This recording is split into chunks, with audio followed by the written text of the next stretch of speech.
ഈശോമിശിഹായിൽ പ്രിയപ്പെട്ടവരെ, 59-ാമത്തെ സങ്കീർത്തനമാണ് ഇന്ന് നമ്മൾ ധ്യാനിക്കുന്നത്. ദൈവം എൻ്റെ ശക്തി ദുർഗം എന്നുള്ള തലക്കെട്ടാണ്. ദൈവത്തെ ഞാൻ കാത്തിരിക്കും എന്നുള്ളതാണ് അതിനകത്തെ പ്രധാന ധ്യാന വിഷയം. 17 വചനങ്ങൾ മാത്രം. നിരപരാധിയായിട്ടുള്ള മനുഷ്യൻ അവനെ ശത്രുക്കൾ പതിയിരുന്ന് കെണിയിൽ പെടുത്താനായിട്ട് ശ്രമിക്കുകയാണ്. അവനെ ആക്രമിക്കാൻ തുടങ്ങുമ്പോൾ ദൈവഭക്തൻ ദൈവത്തിന് മുൻപിൽ വലിയ യാചന നടത്തുകയാണ്. ഇസ്രായേലിൻ്റെ നാഥനും യാക്കോബിൻ്റെ ദൈവവും ദൈവഭക്തൻ്റെ യാചനകൾ സ്വീകരിച്ചിട്ട് അവന് രക്ഷ കൈവരുത്തുന്ന സംഭവമാണ് ഈ സങ്കീർത്തനത്തിൻ്റെ വലിയ ഒരു ആധാരം.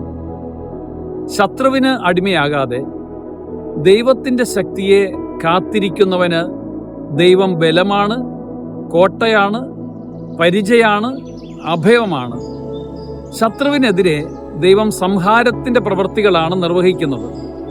ക്ലേശത്തിൻ്റെ സ്ഥിതിയിൽ ദൈവത്തിൽ നിന്ന് ഓടിയകലാതെ അവിടുത്തെ വിളിച്ചപേക്ഷിക്കുകയും കാത്തിരിക്കുകയും ചെയ്യുവാനായിട്ടാണ് സങ്കീർത്തകൻ നമ്മളോട് ആവശ്യപ്പെടുന്നത്.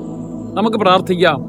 ഞങ്ങളുടെ ബലവും പരിചയവുമായിട്ടുള്ള ദൈവമേ, അങ്ങേ കാത്തിരിക്കാനുള്ള ക്ഷമ ഞങ്ങൾക്ക് തരണം. ദൈവമാർഗങ്ങൾ ഞങ്ങൾ അന്വേഷിക്കണം. മറ്റു മാർഗങ്ങൾ തേടാതെ ദൈവത്തിൽ മാത്രം ശരണം വെക്കുവാനും അങ്ങയോടൊത്ത് ശക്തമായിട്ട് പ്രവർത്തിക്കുവാനും ഞങ്ങളെ അനുവദിക്കണം കർത്താവേ. അങ്ങ് ഞങ്ങളെ ജീവിതത്തിൽ നിന്ന് രക്ഷപ്പെടുത്തണമേ. ഞങ്ങളുടെ ജീവിതത്തിൽ ഉണർന്ന് പ്രവർത്തിക്കുവാനായിട്ടുള്ള ശക്തി ഞങ്ങൾക്ക് തരണമേ. പ്രിയപ്പെട്ടവരെ, നമുക്ക് ദൈവത്തെ കാത്തിരിക്കാം. ദൈവത്തിൻ്റെ ശക്തിക്ക് വേണ്ടിയിട്ട് അപേക്ഷിച്ചിട്ട് ഇന്നത്തെ ദിവസം ഉണർന്ന് പ്രവർത്തിക്കാം. ദൈവം സമർത്ഥമായിട്ട് നമ്മളെ അനുഗ്രഹിക്കട്ടെ. ആമേൻ.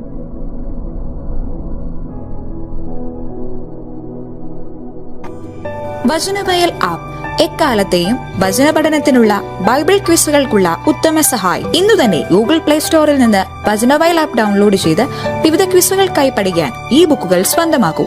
ലോഗോസ് ക്ലബ് അംഗത്വമെടുത്ത് ലോഗോസിനായി ഒരുങ്ങാം. വചനവയൽ യൂട്യൂബ് ചാനൽ സബ്സ്ക്രൈബ് ചെയ്ത് മത്സര റിസൾട്ടുകൾ ആദ്യം അറിയാം. www.vajanavayal.com എന്ന സൈറ്റിലും ഈ ആപ്പ് ലഭ്യമാണ്.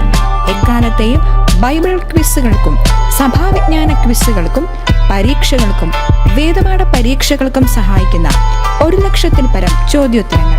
എക്കാലത്തെയും ബൈബിൾ ക്വിസുകൾക്കായുള്ള പഠന സഹായം വചനവയൽ ആപ്പ്.